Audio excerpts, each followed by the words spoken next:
পঞ্চম শ্রেণীর ছাত্রছাত্রীরা, তোমরা সবাই কেমন আছো? আজকে আমরা পড়ব তোমাদের right from verb unit number 1। আমি তোমাদের জন্য প্রতিটি ইউনিট থেকে গুরুত্বপূর্ণ রাইট ফ্রম ভার্ব তৈরি করেছি। তার জন্য আমি তোমাদেরকে নিয়মিত ভিডিও দিব, তোমরা সেগুলো দেখবে, অবশ্যই দেখবে। তোমরা যদি এখান থেকে সম্পূর্ণ ভিডিওগুলো দেখতে পারো তাহলে তোমাদের আর রাইট ফ্রম ভার্ব নিয়ে চিন্তা করা লাগবে না। চলুন আমরা ইউনিট 1 থেকে রাইট ফ্রম ভার্বগুলো সমাধান করার চেষ্টা করি। আমরা এর আগে ভিডিওতে দেখছি যে কখন আমরা কিভাবে ভার্বের পরিবর্তনগুলো করি। তোমরা যদি কেউ জেনে না থাকো তাহলে আমার চ্যানেলে যেয়ে সেখান থেকে ভিডিওগুলো দেখতে পারো। সেখানে আমি সুন্দরভাবে বুঝিয়ে দিয়েছি যে কিভাবে আমরা ভার্বের পরিবর্তনগুলো করব। চলুন আমরা প্রথমে এ নাম্বারটা সমাধান করার চেষ্টা করি। প্রথমে কি আছে? রিনা অ্যান্ড অমর ড্যাশ, এখানে বসবে বি ভার্ব। বি ভার্ব বলতে আমরা কোনগুলোকে বুঝি? Am, is, are. Be verb বলতে আমরা এম, ইজ, আর কে বুঝি। তাই Rina and Amar dash in the public library.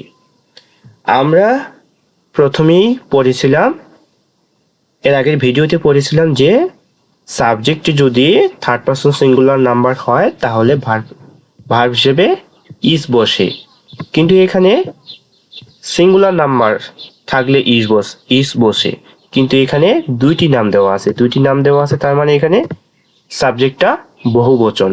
বহুবচন হলে সাবজেক্ট যদি বহুবচন হয় তাহলে ভার্ব হিসেবে বসবে, বি ভার্ব হিসেবে বসবে আর। তার মানে এখানে সঠিক উত্তর হবে আর। আশা করি তোমরা বুঝে গেছো। এখন আমি 2 নাম্বারটা বোঝাবো তোমাদেরকে। চলো শুরু করি। শি ইজ, এখানে দুইটি ভার্ব দেওয়া আছে, একটা আছে লুক আর একটা হচ্ছে looking. For some books on the book self. এখন বলো দেখি এই দুইটি ভার্বের মধ্যে কোনটি সঠিক হবে? চলো, তোমরা যদি করতে পারো তাহলে আমাকে কমেন্ট করে জানাও, আর না পারলে দেখো আমরা কিভাবে সমাধান করি। হি ইজ, আমরা জানি সাবজেক্টের পরে যদি am, is, are, was, were থাকে তাহলে ভার্ব হিসেবে ভার্বের সাথে আমরা কি যুক্ত করব? আইএনজি যুক্ত করব, আর বাকি অংশ ঠিক থাকবে। তাহলে এখানে সঠিক উত্তর কোনটি? Looking. She is looking for some books on the book self. হয়ে গেল সমাধান। সি নাম্বার, এখন আমরা সি নাম্বারটা সমাধান করব। দেখো, আই লাভ, এখানেও দুটি ভার্ব দেওয়া আছে, একটা আছে রিড আর একটা হচ্ছে রিডিং বুকস। এখানে একটি বুঝতে হবে, লাভ কি? লাভ মানে কি? ভালোবাসা। আচ্ছা, রিড মানে কি? রিড মানে পড়া। দুটি ভার্ব কখনো পাশাপাশি বসতে পারে না। এজন্য আমরা কি করব? যখনই দেখব যে দুটি ভার্ব পাশাপাশি থাকবে তখনই এর আগে আমরা হয়তো টু নিব, টু নিব, অথবা ভার্বের সাথে আইএনজি যুক্ত করে দিব। একটি ভার্বের পরের ভার্বটার সাথে আইএনজি যুক্ত করে দিব। যেমন এখানে দেওয়া আছে আই, এরপরে কি আছে? লাভ। তাহলে এই লাভের পরে যে ভার্বটা বসাবো আমরা, যেমন জিডির সাথে আইএনজি যুক্ত করে দেব, অথবা টু বসাতে পারি, কিন্তু যেহেতু আমাদের এখানে ভার্বের সাথে আইএনজি যুক্ত করে দেওয়াই আছে এই জন্য আমরা কি করব? রিডিং বসাবো। তাহলে এখানকার সঠিক উত্তর কোনটি হবে? রিডিং। আশা করি বুঝাতে পেরেছি।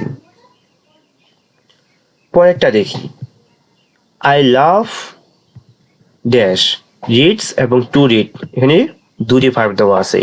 স্টোরি বুকস, এখানে কোনটি হবে? কিছুক্ষণ আগে আমি তোমাদের বললাম যে একটি ভার্বের পরে যখন আরেকটি ভার্ব থাকবে তখন পরের ভার্বটার সাথে আমরা কি নিব, পরের ভার্বটার আগে হয়তো আমরা টু নিব অথবা ভার্বটির সাথে আইএনজি যুক্ত করে দেব। এর আগের ভার্বটার সাথে আমরা কি করছিলাম, আইএনজি যুক্ত করে দিয়েছিলাম, কিন্তু এই ভার্বের সাথে আমরা আইএনজি যুক্ত করব না, কারণ এখানে দেওয়াই আছে ভার্বের আগে টু বসানোই আছে। ঠিক আছে, তাহলে এই এখানকার মধ্যে তাহলে কোনটি সঠিক হবে, অবশ্যই টু রিড, কারণ একটি ভার্ব আরেকটি ভার্ব কখনোই পাশাপাশি বসতে পারে না। এরপরে দেখি, এটা খুবই সহজ। E number, I dash enjoy অথবা enjoys reading biographies of famous people. দেখো, আই এর পরে ভার্বের কোনো পরিবর্তন হয় না। আই এর পরে যদি ভার্ব থাকে তাহলে ভার্বের কোনো পরিবর্তন হয় না। এখানে দেখো দেখি কোন ভার্বটার পরিবর্তন হয়নি, বলো তো, তোমরাই বলো, এটা আমি সমাধান করে উত্তর দেব না, এটা তোমরাই সমাধান করে উত্তরটা আমাকে জানাও। পরেরটা দেখি আমরা, এফ নাম্বার।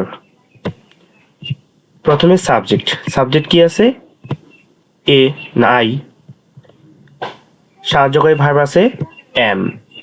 তাহলে আমরা কি জানি যে সাবজেক্টের পরে যদি সাহায্যকারী ভার্ব হিসেবে am, is, are, was, were থাকে তাহলে ভার্বের সাথে কি হয়, আইএনজি যুক্ত হয়। যেমন আমরা বি নাম্বার এবং সি নাম্বার সলভ করেছি, তেমনটি ভাবে এটা হবে waiting for the library card. সবগুলো সমাধান করে ফেললাম। আশা করি তোমাদেরকে সুন্দরভাবে বোঝাতে পেরেছি। তোমাদের যদি আমার ক্লাস ভালো লাগে থাকে তাহলে অবশ্যই আমার চ্যানেলটি সাবস্ক্রাইব করে দিবে এবং আমার ভিডিওগুলো নিয়মিত দেখবে। ধন্যবাদ সবাইকে।